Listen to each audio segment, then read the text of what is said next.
everybody, and welcome back to Media Madness. I'm Natalie with the Daily Caller.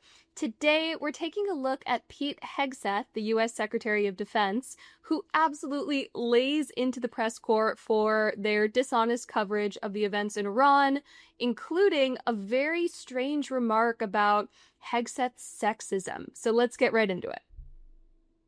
Acknowledge the female pilots that also participated in this mission. The early messages that you sent out only congratulated the boys.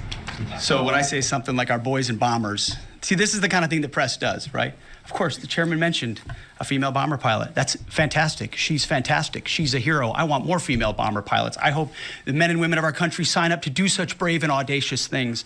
But when you spin it as, because I say our boys and bombers as a common phrase, I'll keep saying things like that, whether they're men or women. Very proud of that female pilot, just like I'm very proud of those male pilots. And I don't care if it's a male or a female in that cockpit, and the American people don't care. But it's the obsession with race and gender in this department that's changed priorities. We don't do that anymore. We don't play your little games. Yes, right. I mean, I can't believe she actually asked that question to his face. It's a very common phrase, and to read sexism into it is absurd. Of course, the majority of service members are men. That's not a bad thing. Hegseth's comment is a very common turn of phrase. You know, when Cyndi Lauper said girls just want to have fun, she wasn't excluding boys from the mix either. It's totally absurd to ask this question at a press conference on international relations. I don't think that Hegseth could have delivered a more perfect response. He dismisses her question off the bat, he laughs at her, and he says, you know what, I'm going to continue to use the phrase, as we all should. We shouldn't capitulate to ridiculous demands like this lady is asking. Fake news, CNN, MSNBC, or the New York Times, there's been fawning coverage of a preliminary assessment. I've had a chance to read it. Every outlet has breathlessly reported on a preliminary assessment from DIA. I'm looking at it right now. Again, it was preliminary, a day and a half after the actual strike, when it admits itself in writing that it requires weeks to accumulate the necessary data to make such an assessment. It's preliminary. It points out that it's not been coordinated with the intelligence community at all. There's low confidence in this particular report. It says in the report there are gaps in the information. It says in the report multiple linchpin assumptions are what this assessment, a linchpin assumption, you know what that is? That means your entire premise is predicated on a linchpin. If you're wrong, everything else is wrong. And yet, and still, this report acknowledges it's likely severe damage. Again, this is preliminary, but leaked because someone had an agenda to try to muddy the waters and make it look like this historic strike wasn't successful. I'm going to get to the chairman in a moment because he's going to lay out the particulars for you. So what Hegseth is talking about here are these preliminary reports that the media, as he said, breathlessly covered, that our airstrikes against Iran's nuclear facilities were indeed not successful. Now, oftentimes the media doesn't outright lie, they're just selective in their coverage. So when you read a story, think, why is the New York Times focusing on this instead of covering that? And in this case, I think it's pretty obvious that the media latched onto this story as a shining example of Trump being a failure of a president, regardless of the implications for our involvement in the Middle East that it might have. I mean, let's say the strikes weren't successful. Do the liberals at the New York Times and the Washington Post want us to continue our engagement in Iran? Based on his professional military experience. But here's what other folks are saying. The DIA that put that report out says this is a preliminary low-confidence report and will continue to be refined as additional intelligence becomes available. How about the Israeli Atomic Energy Commission? The devastating U.S. strikes on Fordow destroyed the site's critical infrastructure and rendered the enrichment facility inoperable. Have any of these quotes made their way into the New York Times or the Washington Post? MSNBC, CNN, any of these quotes? How about this one? This is a new one from the UN, the United Nations. No friend of the United States, or certainly Israel often. Here's the head of the UN Atomic Energy Agency this morning, Rafael Grossi. U.S. and Israeli strikes caused enormous damage to Iran's nuclear sites. Don't take my word for it. How about the IDF's chief of staff, I can say here that the assessment is that we significantly damaged the nuclear program, setting it back by years. I repeat, years.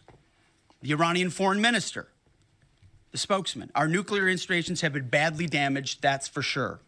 I'm sure that's an understatement. John Radcliffe, the director of the CIA, putting out a statement just last night. CIA can confirm that a body of credible intelligence indicates Iran's nuclear program has been severely damaged by recent targeted strikes. I mean, Hegseth is just doing their job for them. You can see the emotion in his face because obviously he's quite upset that the media reached a conclusion before reporting on their story and then found facts to back it up. At least that's what it appears. This includes new intelligence from a historically reliable, very different than preliminary assessment with low confidence. He's saying historically reliable and accurate source and method that several key Iranian nuclear facilities were destroyed and would have to be rebuilt over the course of years. CIA continues to collect additional reliably sourced information. Hegseth has to explain it in very simple terms for these reporters. Reliably, do you know what a linchpin is? It is great to hear these people be held to account. Okay, now Hegseth is going to go absolutely scorched earth on these reporters after he's laid out the facts. So let's watch that.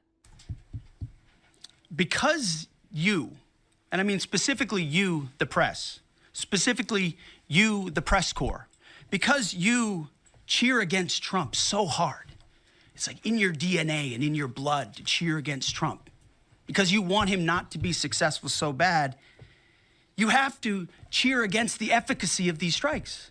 You have to hope maybe they weren't effective. Maybe the way the Trump administration has represented them isn't true. So let's take half-truths, spun information, leaked information, and then spin it in every way we can to try to cause doubt and manipulate the public mind over whether or not our brave pilots were successful.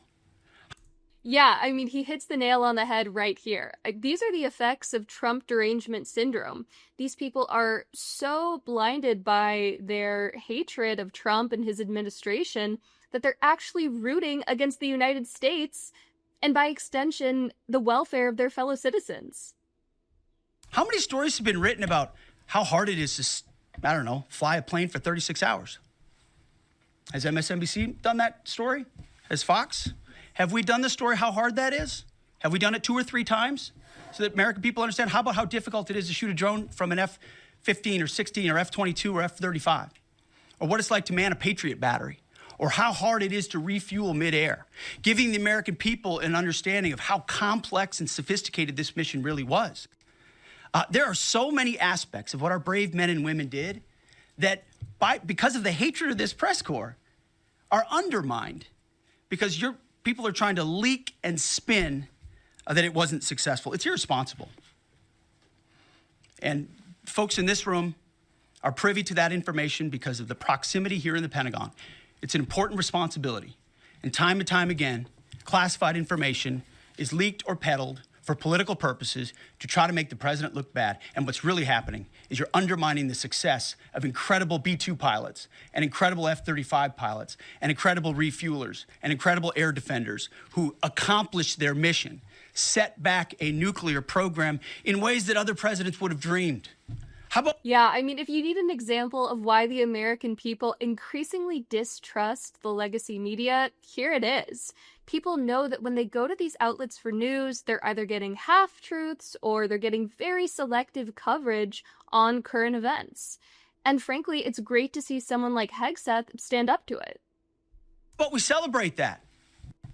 How about we talk about how special America is, that only we have these capabilities? I think it's too much to ask, unfortunately, for the fake news. So we're used to that. But we also have an opportunity to stand at the podium and read the truth of what's really happening. And the reality is you want to call it destroyed, you want to call it defeated, you want to call it obliterated, choose your word.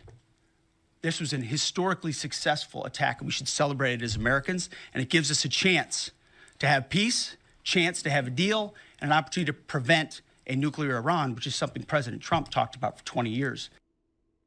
I mean, maybe Hegseth should work in the news. He seems more capable of writing an accurate headline than a lot of people probably sitting in that room. His response to the press corps in this conference is very impressive, and what's more, extremely satisfying for those of us who read these sorts of headlines and stories and know that something's missing. But what do you think of Hegseth's response? Be sure to let me know in the comments below, like this video, subscribe, and I'll see you in the next one.